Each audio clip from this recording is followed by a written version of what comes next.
What's a sign of childhood trauma? Comment 1.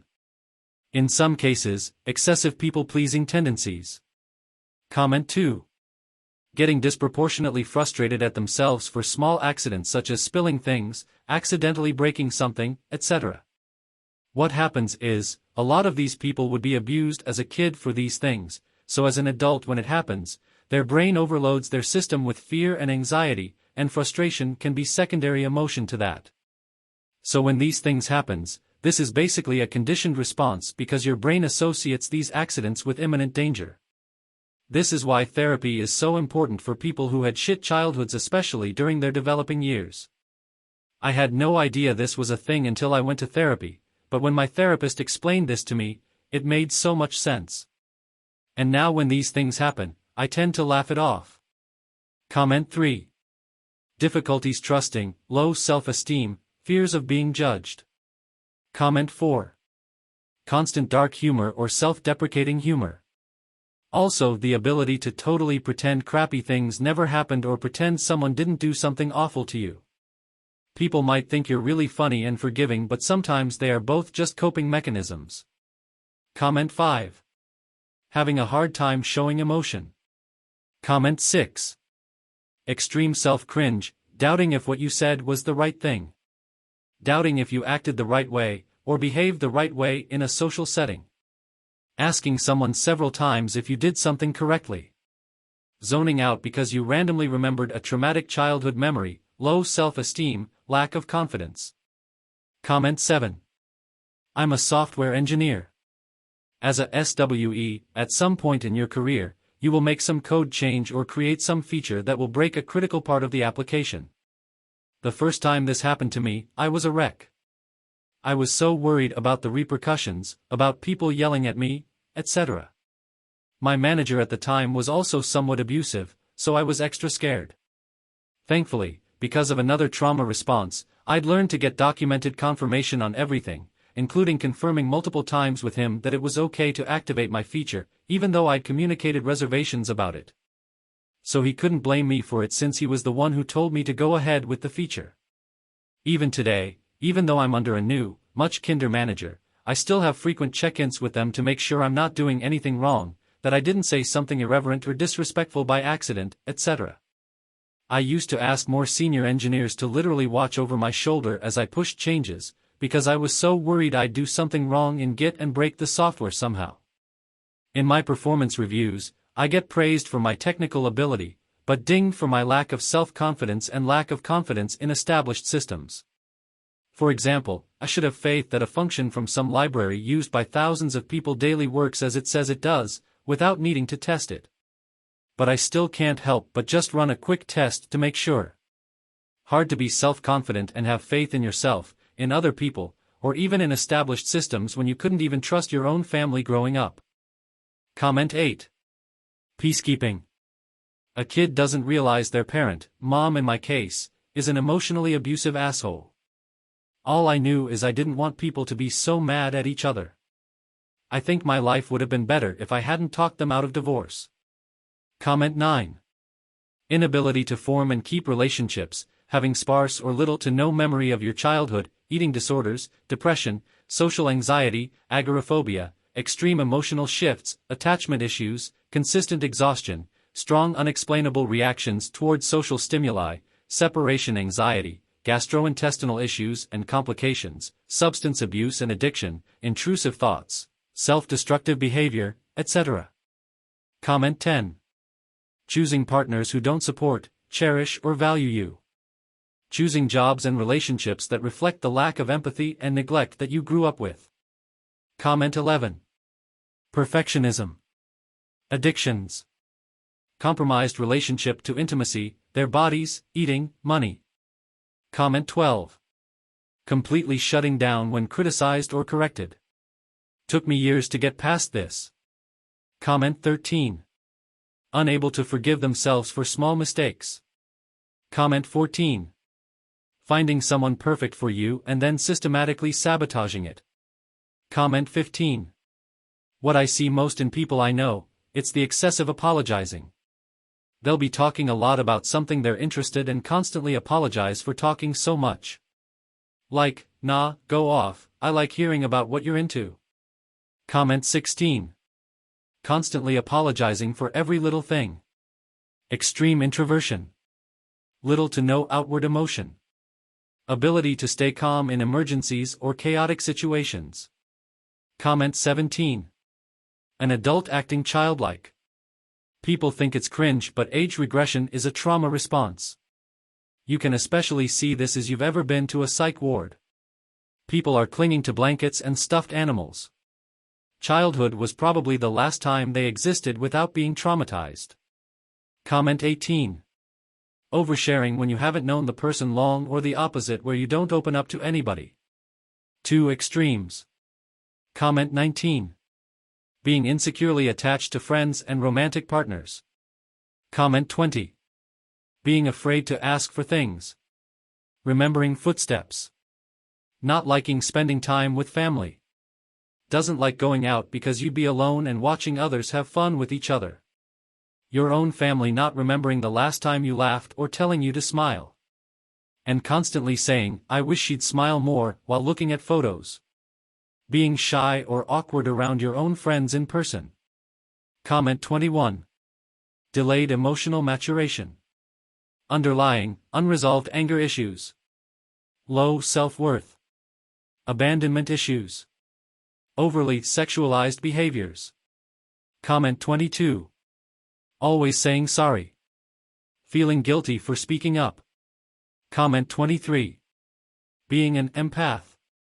You actually have conditioned yourself to be highly attuned to micro changes that indicate negativity you need to look out for. Also codependency or hyper-independence. Comment 24. They make no eye contact. I know, because even at the age of 45 I will always struggle with the ism. Comment 25. Poor social skills, complex PTSD, ADHD-like symptoms. Comment 26. Difficulty making relationships, fears of being judged and low self-esteem. Comment 27. Always having an escape plan. From the current room, building, or most importantly, current life situation. Comment 28. Hyper-independence, withdrawing from intimacy in relationships, contempt for and avoidance of your partner when they make bids for closeness, vulnerability, and connection. Comment 29. Hold on. Let me just go through the list that I have. Low self-esteem. Attachment issues. Need to prove yourself. Blaming yourself for everything. Needing physical contact/rejecting physical contact. Fear of arguing. Anger issues. Abandonment issues. Holding everything in to not upset anyone. Comment 30. Inability to feel or process some emotions. I, for example, can't feel lonely. Isolation, as a child, was my only time of peace, and now I crave it to an unhealthy degree. Being alone never gets old for me. I never feel the need to be near or with anyone ever. I've never dated IRL, I've never had more than one strong friendship. Inability to trust that people are genuine. I can't receive a compliment. I believe 100% of them are just lying to me or lining me up to use me for some reason. I can be criticized, but it's meaningless. It doesn't hurt, or change anything. Everything in my entire life has had major negative critical judgment, and it's like water off a duck's back now. Lack of desire to compete or accomplish. This can include goal setting. As a child I learned, no matter how much effort I put in to get something I wanted, it wasn't good enough, or it would be taken away by the poor decisions of parents. They would move. Destroy it. Lose it. Give it away to someone else, or move me away from it. So, even at 40, there's nothing I'll work towards, because nothing feels like it's real, or worth it, or going to be kept. I'm like the anti-hoarder. Nothing has value to me like it should. Nothing. Loss of sense of self. So sometimes you feel disembodied. You feel like an observer in your own life. Third-personing things. Comment 31. Scared of conflict to the point you avoid it at all costs, certain that if it happens the other person will hate you/it will end awfully. You've never seen people calmly sit down and discuss their emotions in a loving way, so that world doesn't exist. Comment 32.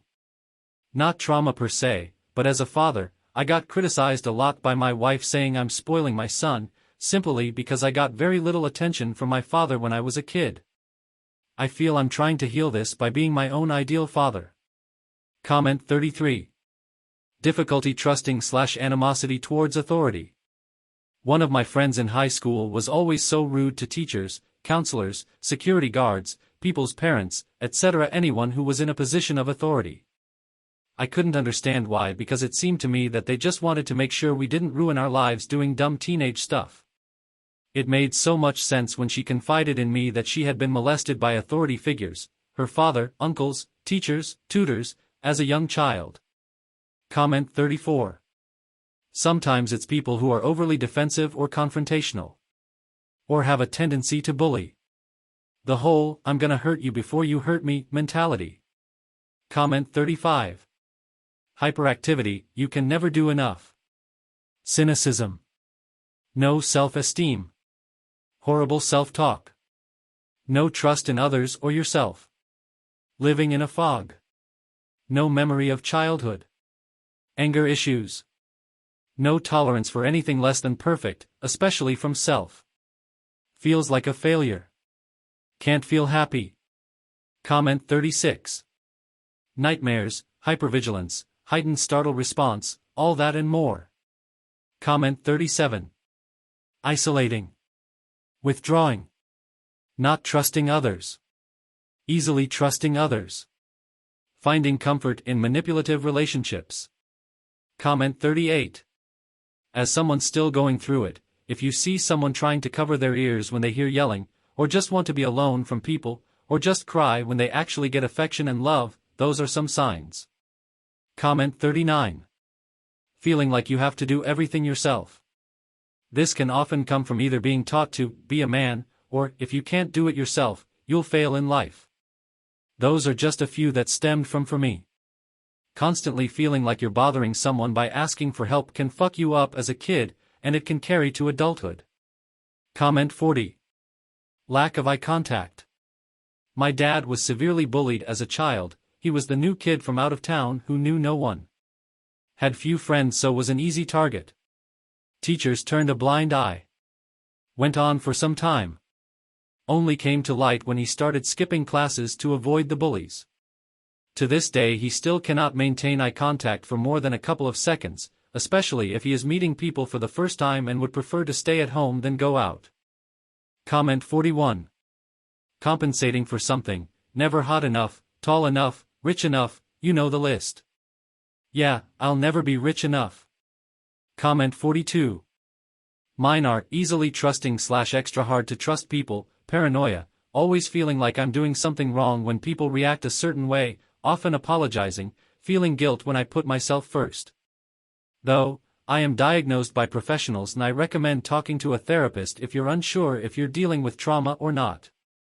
Comment 43. Trauma causes pain. Pain is avoided in many ways: painkillers, alcohol, drugs, the obvious one, but the most deadly are the socially acceptable ones: smoking, coffee, overeating, overworking, fighting constantly, constant need for distractions like social media, sex, violence, gambling, investing in risky stuff like crypto. All those also numb the pain, but people won't judge you for them. Sit down and do nothing for an hour, no distractions, no books, no music, no guided meditation, just absolute silence. The harder that activity is, the bigger the trauma that needs to be healed. That's why prisoners in solitary see it as torture. They are full of wounds. That's why babies can spend hours like that, they have zero conditioning. Comment 44. Low self-esteem, difficulty trusting, fearing abandonment, imposter syndrome thinking, self-sabotage type behaviors unintentionally, preoccupied with what people think of them and never feeling good enough. Comment 45. Among many of the signs people have posted here, thinking you're completely responsible for everyone else's emotions. If someone seems upset, it's because you think you did something. You constantly try to predict others' emotions because you grew up in an emotionally unstable living environment. Predicting others' emotions was a useful survival tactic at one point, but can add lots of stress later in life and cause you to misinterpret social interactions with other people. Comment 46. Not handing out loyalty, trust, and pure honesty to people, even friends. Because the past told them not to hand it out easily, or to count on others to have those qualities. With lies, my father told me, as a child, that he would be back from vacation after a month. The season got to change before he came back. He didn't know that I had been counting down every single day for his arrival. He thought I didn't know what a month was and kept lying every time. It was a huge hit on me as a child, despite it being a small thing compared to other traumas. Just a lie being repeated. But the emotional impact of bad parenting on any level can scar someone if it happens enough. The distrustful behavior might wear off as people grow older, but the trauma is still there in the background of people's minds. It affects how quickly they make close friends, it affects how they plan if someone promises them something. It affects how often they are dead honest and how often they drop white lies to keep people around them. Comment 47. By all counts, I've had a better raising than most. But the one thing that's stayed with me is that my dad would get pissed over the tiniest things. Now, if somebody I genuinely respect gets angry, I have to bail. Even if they're not angry at me, I have to get the fuck out. I first recognized this when I was 18-ish, and my woodshop instructor got angry at our bandsaw that broke down in the middle of a cut.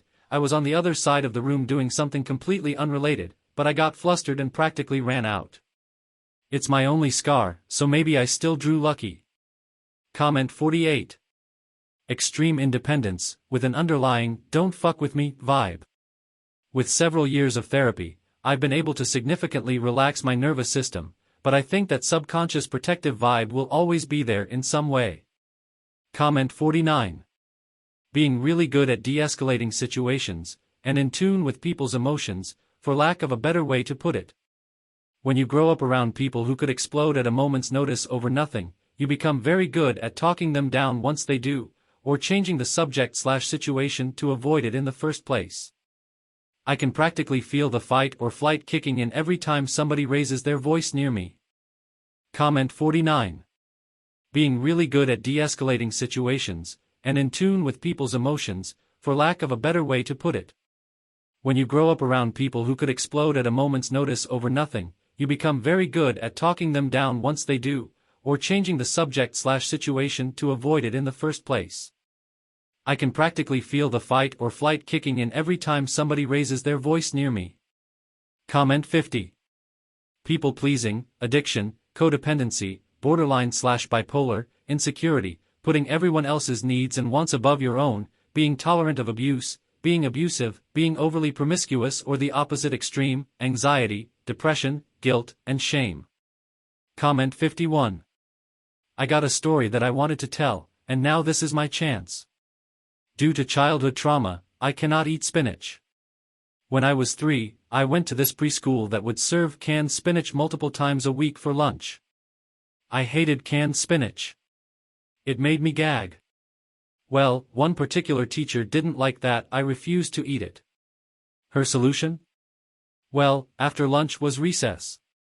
So after lunch, the teacher would hold me back from recess and keep me in the lunchroom until I ate it. I still refused. So she force-fed it to me. She force-fed a 3-year-old canned spinach. So now, I physically can't eat spinach. I'm also a really picky eater and am very slow to trust people. Comment 52. I don't accept that people love or like me when they say so, without them knowing me properly and having proof and an exact situation where what they're talking about holds true. At the same time, I hate when someone shows disinterest or unliking to me. It makes me feel bad and want to know why is the reason, which many times I don't. Is this a sign of something in particular? Comment 53. The sign of childhood trauma is having a traumatic childhood. Actually, diagnosing behaviors related to traumatic events will vary depending on the trauma. Saying there is one answer is like getting medical advice from TikTok. Comment 54. I was recently told by a date that he wishes I would be less reserved. I take time to open up, which has hindered me to form romantic relationships, as this is a negative trait, I guess. I grew up lower middle class and we never had money to splurge on gifts. I get very uncomfortable when somebody offers to get me something or asks me to choose a gift for myself. I absolutely hate it and worry people would think I am a gold digger and wanting an expensive thing which I wouldn't be able to afford otherwise. The other thing is that my brain has attuned itself is knowing the micro changes in someone's mood. Like I can almost sense air around a person whether they are in a good or bad mood. It's as if the entire aura of that person's surrounding changes. I am hyper-tuned to people whom I know personally about how they behave, talk, and discuss things. Any diversion from that and I believe I must have done something wrong. Comment 55. Someone once told me, your parents shouldn't be your first bullies, and holy fuck that rocked me. One sign you can notice in yourself that I didn't realize until I started therapy, you don't have physical sensations when feeling. Everything is just like, mental? It's hard to explain but, happiness is supposed to exist somewhere physically. Not every emotion is supposed to be represented by your permanent vague chest tension. Wild. Another sign, you rarely, if ever, talk about yourself socially. I ask a shit ton of questions of people and I am happy to listen to them and hear their problems, but I don't share much of myself to anyone. It makes it hard for me to deepen relationships because I don't practice vulnerability. I don't think people want to hear from me. Finally, hypervigilance. I know people based on their footsteps. I know where my husband is at any given moment, he's lovely, he just has to deal with my traumatized ass, in the house. I don't think I have ever truly relaxed. But TBH, this thread is kind of nice for me, in a weird way. It's terrible other people experience this, but I don't feel so alone right now. Comment 56. Lack of communication, joking about really dark, and specifically dark things, never receiving texts or calls, that's if they have a phone, tics that emerge whenever someone does or says something really specific. Comment 57. ACE, Adverse Childhood Experiences Score. Only mark yes answers prior to your 18th birthday. Did a parent or other adult in the household often or very often, swear at you, insult you, put you down, or humiliate you? Or act in a way that made you afraid that you might be physically hurt? Did a parent or other adult in the household often or very often, push, grab, slap, or throw something at you? Or ever hit you so hard that you had marks or were injured? Did a parent or person at least 5 years older than you ever touch or fondle you or have you touched their body in a sexual way? Or attempt or actually have oral, anal, or vaginal intercourse with you? Did you often or very often feel that no one in your family loved you or thought you were important or special? Or your family didn't look out for each other, feel close to each other, or support each other? Did you often or very often feel that you didn't have enough to eat, had to wear dirty clothes, and had no one to protect you? Or your parents were too drunk or high to take care of you or take you to the doctor if you needed it? Were your parents ever separated or divorced? Was your mother or stepmother often or very often pushed, grabbed, slapped, or had something thrown at her? Or sometimes, often, or very often kicked, bitten, hit with a fist, or hit with something hard? Or ever repeatedly hit longer than at least a few minutes or threatened with a gun or knife? Did you live with anyone who was a problem drinker or alcoholic, or who used street drugs? Was a household member depressed or mentally ill, or did a household member attempt suicide? Did a household member go to prison? Total number yes. 1 point for each yes answer. A score of 4 or more generally is associated with increased risk. Comment 58. Control issues. I wasn't given much autonomy when I was younger, and missed out on a lot of crucial socialization until when I was 18 and left home. Talk about a culture shock. Now I have a difficult time feeling comfortable around others and in other people's spaces, and have at the least slight anxiety, or the most a panic attack when things don't go as planned. I'm also an excessive planner, so there that, lol. Comment 59. Constant vigilance for how people might be feeling. Super watchful for any small or micro signs of anger. Perfectionism with a sense of never being able to do anything. Always very sensitive to any shifts in tone as they are danger signs for them. Comment 60. Imposter syndrome. You don't feel like you deserve anything. Don't feel like you're good at things. You feel like someone else has to be better or deserve those things more than you do. I know that's not the only reason for it, but when you're told over and over how useless you are and how you don't deserve your family or to even exist, that stays with you. And it's really fucking hard to convince yourself otherwise. Jobs, relationships, my feeling is kinda always, there has to be someone better. It's also why rejection hits so much harder, because then it's confirmation of those beliefs. And it's really fucking hard not taking it personally all the time. Comment 61. Being sensitive to people yelling, any form of criticism, being sex repulsed or sexually addicted, having no childhood memories, age 3+ memories are capable, or having memories but there's a significant gap for a few years where there's none. Having self-esteem issues, self-harm, high anxiety, finding unhealthy ways to self-soothe like drugs/overeating/etc. Having consistent issues keeping romantic relationships because you don't know what a healthy relationship or communication should look like. Letting people walk all over you, they borrow money? You never ask for any back. They pick what's for dinner. And you don't like it but don't speak up. You feel bad/stupid/gross for existing.